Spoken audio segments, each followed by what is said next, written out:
In this video, we're going to show you how to add scrolling credits on CapCut. All right, so first thing we need to do is drag material here, start to create, and we want to go, let's use a background to make it more spicy.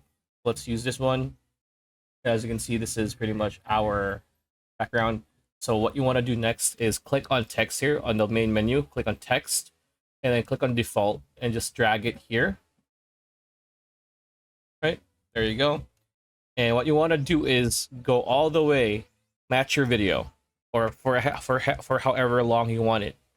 Right, as you can see, that's pretty much it. It's blank. So use a text. For example, I'm using the main cast of Supernatural, and as you can see, the default font size is too big, so let's make it like 7. There you go. So now we do the fun part.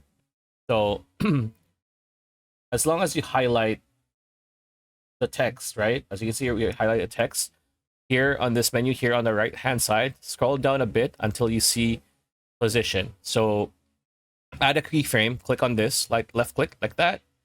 And then what you want to do next is drag this all the way down, or even for how long you want this to work. So for example, let's put it here and click another add keyframe like that. And then after that, what you want to do is click on this arrow here on its left side, click on this to go back to the main keyframe.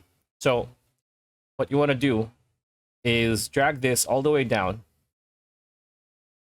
until you can't see it anymore. There you go. And then click on the next keyframe, the last keyframe, like so.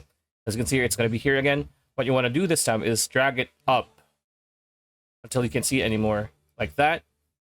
And then what you want to do is drag this all the way down to the start and click play. And as you can see, you have a scrolling font now, a scrolling text. It's very easy. It's very fun to do. And yeah, that's pretty much it. That's a video. Hope you liked it. Like, comment, share, subscribe, ring that bell icon. We'll see you on the next one.